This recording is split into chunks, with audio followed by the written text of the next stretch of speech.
Right, welcome again to Arthur Brown Photography. Today I want to talk about a lens that I use quite a lot, and that is the Tokina 11 to 16mm zoom. I'll just hold it up there. Right, this is a wide-angle zoom lens with a maximum aperture of f2.8 that is specifically designed for APS-C cameras. If we start off at first principles, I mean, one of the problems with APS-C cameras has always been the wide angle end of the lens spectrum. You know, those of us who use full frame cameras are used to being able to use lenses at 21, 18, 16, 15 millimeters and wider. But certainly in the early days of APS-C cameras, there was certainly very little choice available at the wide angle end of the lens spectrum. I bought my first digital SLR camera back in 2005. It was a Canon 350D. It was released, I think, to the market in the UK here in February of 2005, and I bought mine in October, so that's 15 years ago. That seems like yesterday. Great little camera. I mean, the first surprise I got was when I found out that none of the lenses, or very few of the lenses I had for my a Canon EOS film camera would actually work with a digital camera, because I had a range of Sigma lenses, but there seemed to be some kind of electronic mismatch between the body and the lens in those days, and they didn't work. I did have a couple of Canon lenses though, which was fine. But the one thing that I really yearned for was a wide-angle lens, something that I'd use extensively when I worked with film. There really wasn't anything available 14 or 15 years ago at the wide end of the lens spectrum. I mean, I got around this at the time by buying a Sigma 15mm fisheye lens, which was designed for full frame cameras, and that gave me the equivalent of probably about 22 degrees with the APS-C body. That was nice and wide. The fisheye wasn't too much of a problem because the APS-C camera shot through the centre of the lens array, and therefore the worst of the fisheye distortion was outside the field of view. I did suffer from some barrel distortion at the edges, but it was easy to compensate for that in Photoshop. I mean, that wasn't a brilliant quality lens, but it did give me a good wide-angle perspective at the time.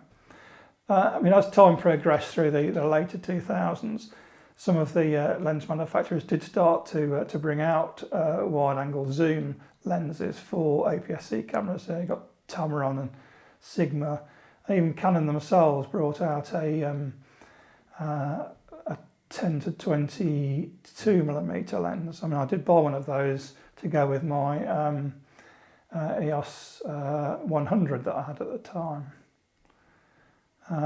Good lens, but in common with all the others that were on the market at the time, it did have quite a modest aperture, being f4, f5, 6, which great for shooting outside on a sunny day, but not great for low light photography.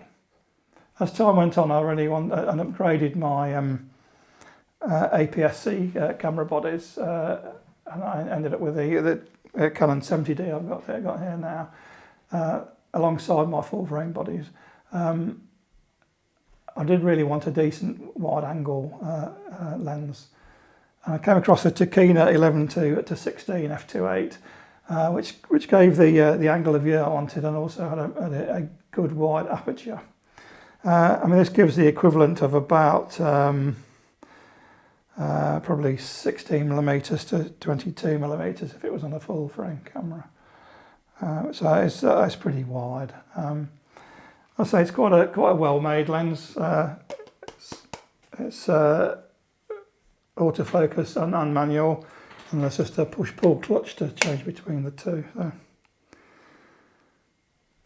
It's pretty good. I use it for video as well as for still shots, and it's good for for some dramatic architectural type photography.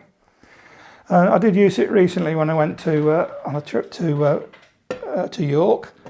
If I just pop around to the computer here, I'll just show you some of the stuff that I took at the time. So, right, I've got to just load this up in Bridge and open it up in Camera Raw. Now in Camera Raw, you've got a lens correction facility there. So if I click on that and then enable profile corrections, you'll see there is actually a profile within Photoshop for this actual lens.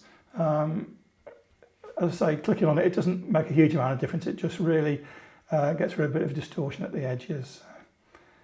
If I open the image up then in Photoshop, you'll be able to see it at a larger size there. So now the centre of the image is pretty sharp. I'd say the only disadvantage is the edges are perhaps a little bit ill-defined in terms of clarity, but overall it's a nice lens. It gives a pleasing picture. I mean, Tokina lenses have an interesting history. I think it started in the 50s and then stopped production for a bit, and then towards the end of the 50s they started production again. Started making camera lenses in the 1970s really for the general market.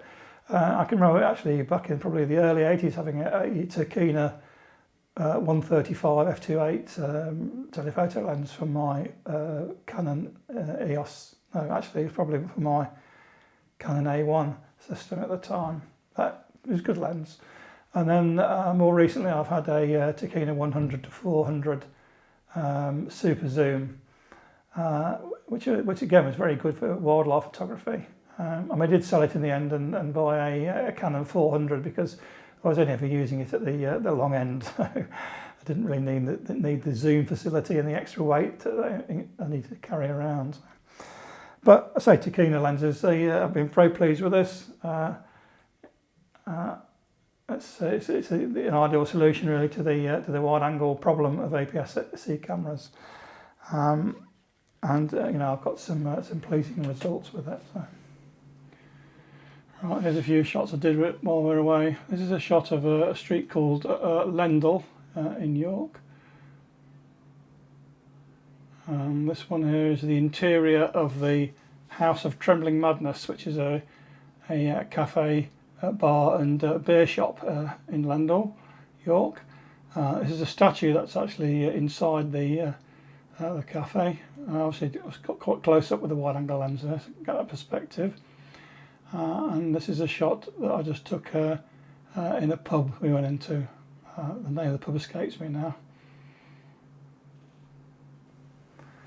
Anyway, I hope you enjoyed this brief review of the Tokina 11-16mm, and please look out for my future videos. Bye for now.